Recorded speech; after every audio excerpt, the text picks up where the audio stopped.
Hello everyone. Today we are going to learn about validity of e-way bill. In the previous lecture we learned about what is an e-way bill. आज हम पढ़ेंगे इसकी validity, इसका time period, इसकी term कब तक होती है ई-वे बिल की. सो लेट्स स्टार्ट कि e-way bill. So how to determine the validity of an e-way bill. तो जो ई-वे बिल की वैलिडिटी होती है वो बेसिकली दो फैक्टर्स के ऊपर डिपेंड करती है. The first factor is the cargo और the vehicle through which your goods are transported. Okay, जिन व्हीकल के थ्रू आपका सामान जा रहा है, ठीक है, वो किस टाइप के हैं, उनका नेचर कैसा है, उसके ऊपर डिपेंड करेगा कि आपकी वैलिडिटी क्या है. प्लस किसके ऊपर डिपेंड करेगा, डिस्टेंस कितना है, आपका जो माल जा रहा है कहाँ से लेके कहाँ तक जा रहा है, उनके बीच का जो डिस्टेंस है उस डिस्टेंस के बेस पे उसकी जो वैलिडिटी है ई-वे बिल की वो डिपेंड करेगी. So the e-way bill is valid for the certain period of time based on the type of cargo being transported and the distance involve in the movement. करते हैं next, basically समझते हैं. So the nature of the conveyance, for example ये दो में divided है. The first one is over dimensional cargo.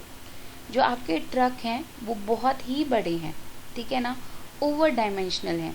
तो इसका मतलब क्या होता है, जो बहुत बड़े बड़े ट्रक्स होते हैं या ओवर डायमेंशनल ट्रक्स होते हैं वो चलते भी धीरे हैं, ठीक है ना. तो इस वजह से इनके लिए जो वैलिडिटी होती है वो ये होती है, इनको 20 किलोमीटर का जो डिस्टेंस है, ठीक है ना, अगर आपने अपना सामान एक जगह से दूसरी जगह भेजना है और सपोज़ करो कि उसके अंदर 15 किलोमीटर इन्वॉल्व हैं, तो आपकी जो ई-वे बिल की वैलिडिटी रहेगी वो एक दिन की रहेगी, ठीक है. मगर अगर आपका कार्गो जो है वो रेगुलर ट्रक है, ठीक है ना, it's other than over dimensional, एक रेगुलर ट्रक है और आप उसके थ्रू अपने सामान को भेज रहे हो, ठीक है ना, तो आपको 100 किलोमीटर की डिस्टेंस के लिए एक दिन दिया जाता है, ठीक है. फॉर एग्ज़ाम्पल आपने सामान भेजना है जितना, और उसमें जो डिस्टेंस इन्वॉल्व है वो 90 किलोमीटर्स का है, तो फॉर 90 किलोमीटर्स आपको एक दिन दिया जाता है. आपका जो ई-वे बिल की वैलिडिटी रहेगी वो एक दिन के लिए रहेगी.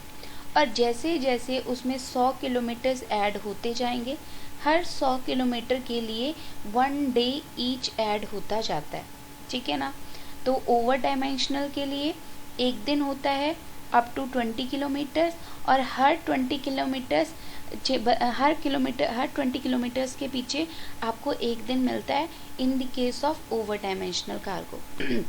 And in case of regular truck or other than over dimensional, it covers up to 100 kilometers for 1 day and additional 1 day for every 100 kilometer. Okay, next one is, what is the validity of any e-way bill. Okay, तो अभी हमने कहा कि जो validity है वो कब तक रहेगी.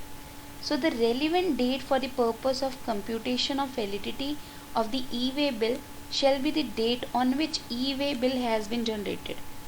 जिस दिन आपने वो ई-वे बिल जनरेट कर लिया, ठीक है, उसी दिन से आपका समय स्टार्ट हो जाता है, ठीक है ना, और उसी टाइम से आपकी वैलिडिटी का टाइम जो है वो स्टार्ट हो जाएगा.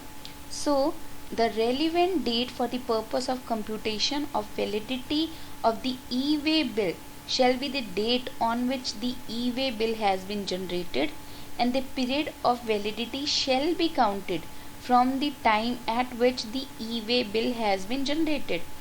जिस समय पे, ठीक है, जिस टाइम पे आपने वो ई-वे बिल जनरेट किया उसी टाइम से आपका समय स्टार्ट हो जाता है.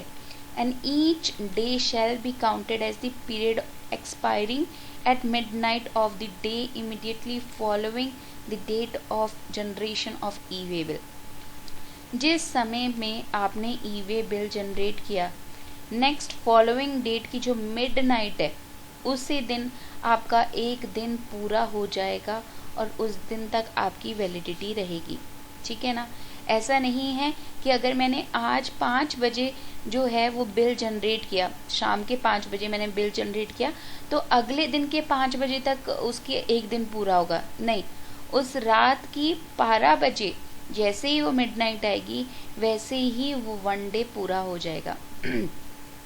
For example, Mr. A generates the e-way bill at 2 p.m. on 2nd April. So this e-way bill would be valid till the midnight of 3rd April. ठीक है, रात के 12 बजे तक ही उसका एक दिन रहेगा और वो तब तक वैलिड रहेगा। ठीक है, तो जो टाइम है वो मिडनाइट तक ही होगा, वहाँ तक ही डेट्स जो हैं वो वैलिड रहेंगी। Now the calculation of approximate distance, हमने कहा जो वैलिडिटी है, कितना आपका जो व्हीकल है वो डिस्टेंस कवर कर रहा है उसके ऊपर डिपेंड करता है। आपका जो व्हीकल है वो किस टाइप का है उसका करता है। अब जो डिस्टेंस है वो कब कहाँ से लेके कहाँ तक काउंट करना है।